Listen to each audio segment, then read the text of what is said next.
السلام عليكم خوتي خواتاتي، كي دايرين؟ لاباس عليكم؟ نتمنى تكونوا بخير وعلى خير. اليوم البنات هانتوما كتشوفوا غادي نشارك معكم العسل اللي غادي تحضروا به جميع المعسلات، اولا يمكن لكم تحطوه مع الرغايف اولا مع البغرير. صراحه كيجي زوين. انا هذا العسل ما كيخطانيش، كنصايبو بزاف الوليدات كيعجبهم، وغادي نحضر معكم ان شاء الله. تابعوا معايا المقادير طريقه التحضير باش يكون ناجح معكم هذا العسل. واخا يجلس لكم البنات حتى عام ما غاديش يتحجر لكم، خاصو غير يطيب مزيان. هانتوما كتشوفوا غادي نديروه بالاعشاب البنات. غادي نحتاجوا واحد 2 ديال الحامضات، واحد شويه ديال الزعتر، وشويه ديال القرفه عواد، وواحد 2 كيلو ديال السكر سنيده. 2 كيلو البنات كديروها في اطرو ديال الماء. هاد القرعه راه كتهز اطرو. انا نسمتها البنات بالزعتر، صراحه كيجي زوين. حتى الا كان ضربكم البرد يمكن لكم تاخذوا غير واحد المعلقه منه مع بالزعتر، صراحه كيجي زوين وكينفعكم في السعال. وتحضروا به البنات البريوات، تحضروا به الشباكيه، المقرض، المعسلات رمضان على الابواب. الله يدخلوا علينا وعليكم بالصحه والسلامه يا ربي.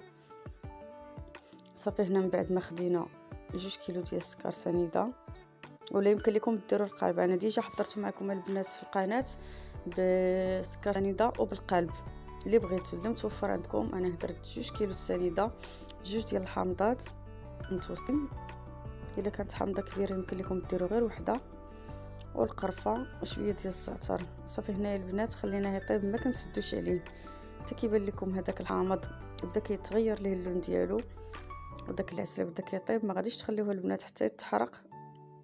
شفتوا تبارك الله هذا الحامض كيتيبان معسل. هنا راه باقي سخون البنات. غادي نحيد هذاك الحامض، غادي نزولو نحطو في شي طبسيل بهذا الشكل. يمكن لكم تزينوا به لي كيك. صافي غادي نخليوه حتى يبرد. ضروري البنات العسل يبات باش حتى الغدا عادي يمكن لكم تخدموا به اي معسله بتحضروها به. غادي تخليوه يبات باش في الصباح ملي كتفيقوا غادي تشوفوا واش تقال. هنا راه باقي خفيف لانه باقي سخون، ولكن غير غادي يبرد البنات. الا كان بان لكم ثقيل بزاف يمكن لكم تزيدوا واحد نص كاس ديال الماء طايب. ملي تبغيو تحضروا الشباكيه او اي معسله غادي تزيدوا شويه الماء زهر. انا هنا ما درتش المزهر اللي قلت لكم باغي ياكلوا به رغيفات اولا البغرير، ولكن ملي غنبغي نصاوب به معسله غادي ندير الزهر. وصلنا لنهايه الفيديو البنات، كنتمنى انه ينال الاعجاب ديالكم وتبارطاجوا مع الاهل والاصدقاء باش تعمل فائده. ونتلاقاو في فيديو قادم ان شاء الله. مع السلامه.